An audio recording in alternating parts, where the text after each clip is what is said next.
Goblins are usually weak enemies, possibly even the weakest. A party of 6 struggles to fight off a few. They are unable to hit them with their weapons, let alone spells. It's kill or be killed. In Grimgar, goblins are the weakest enemies, right? Haru and Ranta sleep in, missing their breakfast duty. Moguzo, Yume, and Shihoru prepare their morning meal while Monatu checks up on them. Words bleed through from their previous lives, of which they have no memory, and they begin to lose their meaning. The last thing Haruhiro remembers is waking up in the world of Grimgar a few weeks prior. Calling out in a dark room upon waking, Haru hears multiple voices. Upon exiting, he sees the faces to match them. The rest of the party members and a few others stand around confused, unable to remember how they got here, or where here is for that matter. They find themselves talking to Brittany, the eccentric chief of the volunteer soldier squad in Ortana. They are given a choice to either volunteer or starve. Renji, one of the others who woke up in Grimgar, calls Brittany a pervert. To everyone's surprise, Brittany leaps from his chair, holding a blade to Renji's face, making it clear that no one calls him a perv and lives. Upon becoming soldiers in training, they receive 10 silver each to tide them over until they can make money by killing monsters and selling any loot they find in the process. Renji's party consists of the strongest, while Haruhiro's party consists of the leftovers. Monatu figures out that they need to join guilds if they are going to be volunteer soldiers. The group discusses their roles and each goes their separate ways to train. Haruhiro chooses to become a thief and heads to the Thieves Guild. He is immediately ambushed by his new instructor, a sexy yet sadistic teacher according to Haruhiro. After completing the initial 7 days of training, he is given the nickname Old Cat because his eyes are squinty, as if he's always tired, which Ranta also makes fun of. Yume joins the Hunters Guild, Shihoru joins the Mages Guild, Ranta joins the Dark Knights Guild, Moguzo joins the Warriors Guild, and Monatu joins the Priests Guild. The party reassembles and shares stories about their various guild instructors as they prepare to scout the forest for goblins, though they are unable to isolate one because 2 goblins are too much to handle. Yet another fruitless excursion. That makes 13 days without earning a single copper. Haru can't sleep. He finds Monatu awake as well upon his return from gaining information at the local tavern. They sit and talk for a while, underneath the red moon. If anything, Haru remembers that the moon isn't red where he came from. The next day, the party goes scouting to find a lone goblin to attack. They're in luck, as they see one standing by the river. Haru wonders if they should have some sort of signal, but Ranta destroys any hope of stealth. Running towards the river, Haru finds himself alone with the goblin. While fighting for his life, everyone catches up. Haru takes a knife to the shoulder and manages to stab the side of the goblin's neck after it jumps on him. The party celebrates. Too soon, the goblin's hand twitches and he leaps up to attack again. Ranta catches it and stabs the goblin repeatedly.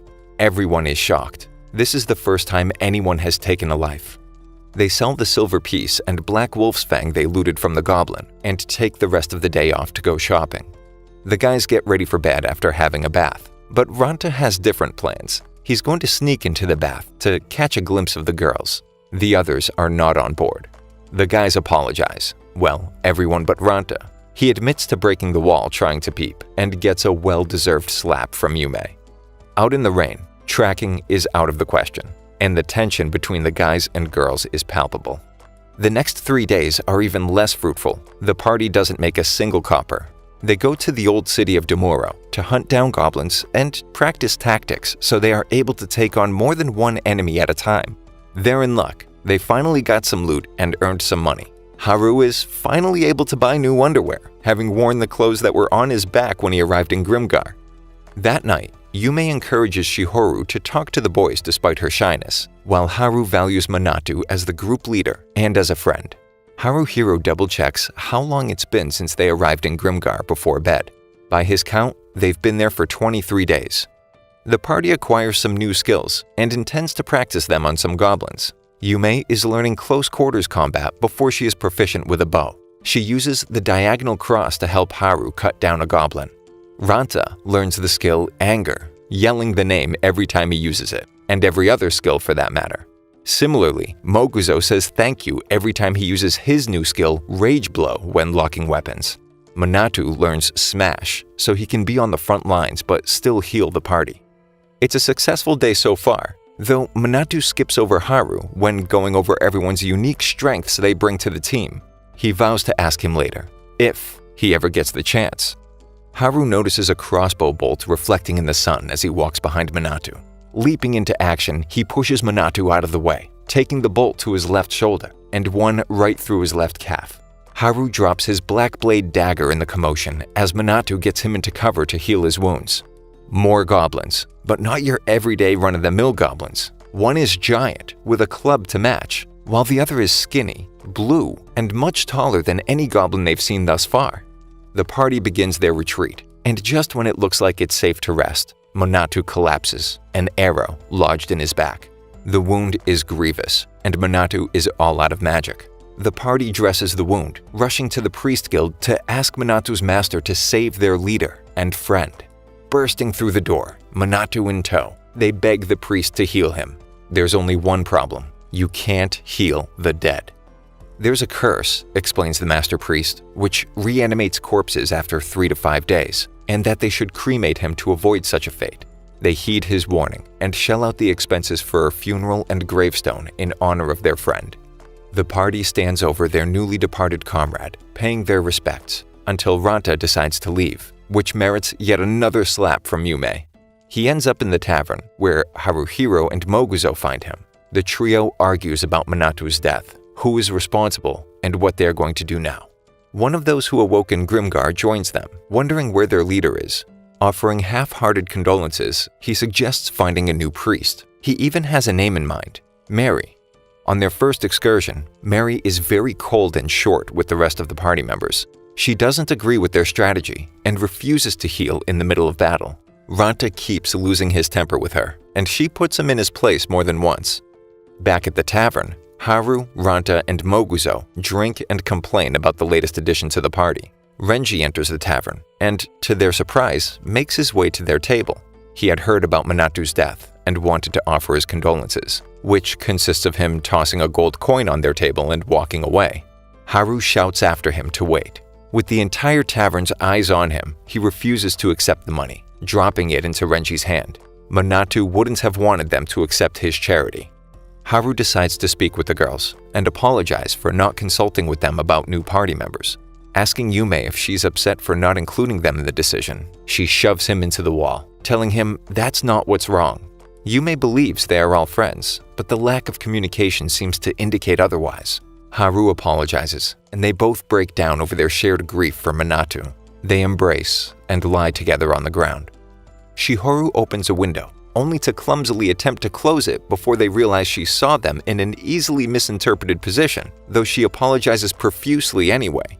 It takes a second, but it dawns on Yume why Shihoru would be so embarrassed. Ranta is having none of it. He's adamant that something is happening between Yume and Haru, despite them trying to explain it to no avail. The party resolves to be friendlier to Mary. She's slowly beginning to thaw, but hasn't quite warmed up yet. She heals Moguzo after the battle, but still refuses to heal Ranta's scratches. Mary shows up to the tavern, but she doesn't even acknowledge the party. To be fair, they don't acknowledge her either. Sitting alone at the bar, they see her talking with another party's leader. Haru figures that Minato meant for him to be his successor as party leader. He starts speaking with Minato's ghost, his imagination reacting to grief. Taking on the role of leader, Haru begins to take note of the party's fighting style, strengths, and what equipment they may need, like a helmet for Moguzo. Everyone decides to chip in for it when Haru mentions it to Moguzo. They ask Mary to join them for dinner, but she refuses again, though more politely. Haru invites the rest of the party to meet with the person who spoke with Mary at the tavern the other night. It turns out that one of his party members used to be in Mary's group. He details why Mary isn't so merry. In the Cyrene mines, there is a giant kobold named Death Spots, due to the incredibly high chance of death if one should lay eyes upon the monster's spots. Mary used to be like Minato, always helping and proactively healing the group, until her party was decimated by the giant kobold. Out of magic, with 2 dead party members and a third on his last legs, Hayashi dragged her out of the mines to save her life. Mary blames herself for their deaths and hasn't smiled since. After learning why Mary is so cold and reserved, the party realizes that they have more in common than they previously thought. They empathize with her and decide to help her as best they can. Scouting with Yume, Haru sees the dagger he dropped when Minato died and almost rushes in without thinking, but Yume tackles him before the goblin notices. Taking a more level-headed approach, they decide to tail the goblins to find their hideout. Haru asks Mary to talk. She's prepared to be kicked out of the party, but instead, Haru explains the party's loss of Minato, how the party isn't merely random acquaintances, but friends, and they consider her one too. They get Moguzo a helmet and continue to train and learn new skills, making a name for themselves as goblin slayers. Every day, they return to the area where they found the goblin who killed Minato. They invest their money in gear and skills. Haru starts seeing a green light, which guides his dagger strikes so they always hit vital points, getting an instant kill. Still unable to sleep well at night, Haru talks to himself, imagining Minato there with him so he can ask for advice. Where once he was able to remember, now Haru is starting to lose count of the days. The only real indication of time is the waxing and waning of the red moon. The party is finally ready to avenge Minato and hunt down the goblins who killed him. They huddle and resolve to not let anyone else die, no matter what. Mary is finally starting to warm up to the party. They launch their assault on the goblin hideout, cutting down the first few with ease. They head up to the top floor, where the tall blue and giant green goblins put up much more of a fight. They understand how humans fight, catching them by surprise. With a bit of teamwork, Moguzo defeats the giant goblin, sending him through the floor with a powerful strike. Haru and Yume focus on the tall blue one, not your typical goblins. Haru gets on top of the blue one, attempting to stab it right in the eyes. Instead, the blade goes through the goblin's hand. He isn't strong enough to land a fatal blow. Thrown off, the goblin retreats. The party chases him to another room where he sits half dead, unable to fight back. Just as Ranta raises his blade to strike, a bolt is let loose, hitting Mary right in the back. Haru cannot believe it's happening all over again, until Mary responds, able to heal herself. In the confusion, the blue goblin gets up to attack, obviously feigning defeat to lure them into a trap. Ranta is quick to attack, and Moog finishes him off with a heavy two-handed strike. Haru spots the goblin who shot Mary and races after him, jumping out onto the rooftop where they clash. The goblin drops the black knife and wrestles Haru as they slide down the pitch, both hands around Haru's neck. Yume calls out. She needn't worry. Haru grabs the black knife and sinks it deep into the side of the goblin's neck. Finally, they avenge their lost comrade. Visiting Minato's grave, Haru wonders what to say. They all pull out their newly acquired badges, trainees no longer, knowing that Minato would be proud of all of them. They place the badge they bought for Minato on his grave. Following their success, the party decides to take a well-deserved day off. Haru finds it strange not to train or hunt down goblins. He doesn't know what to do with himself. Moguzo feels the same way and ends up doing chores and errands despite having the day off. Ranta has gone fishing, where he sees Yume practicing rock climbing. Haru meets up with Mary at her residence for coffee. They head to the tavern together at the end of the day to meet up with the rest of the party to decide what to do next. Haru wants to switch things up so they don't get complacent and cocky. They float the idea of heading to Cyrene Mine to practice fighting kobolds. Mary has an anxiety attack and rushes out to get some fresh air, with Haru close behind. She collects herself and reasons that going to the mine would give her a sense of closure, that she needs to face her fears to overcome them. Haru heads to the Thieves' Guild to learn some new skills and ask about the green light. Barbara explains that it's a fairly normal thing for thieves, but it doesn't happen to the other thieves as often as it seems to for Haru. With the party all set to go, they head to the mines, determined to help Mary work through her grief while facing new foes to improve their skill set. The party enters the Cyrene Mine, cutting down 3 lesser kobolds with ease. Ranta starts ripping off their nose rings, which Mary explains are protection talismans. She goes on to explain that there are lesser, normal, and elderly kobolds. There's a gondola, but since it's heavily guarded, they use wells to traverse the different levels. Haru questions Ranta's morals when he suggests killing sleeping kobolds, going on to explain the Dark Knight philosophy, falling on deaf ears as everyone has already moved on. Haru becomes concerned about Ranta and his attitude towards the group. He tries to play the leader role, but has his doubts. He decides to confront him to better understand Ranta's point of view, which goes about as well as he thought. Ranta is standoffish and doesn't want to make friends with the party. Back in the mine, Ranta is stubborn and arrogant as always.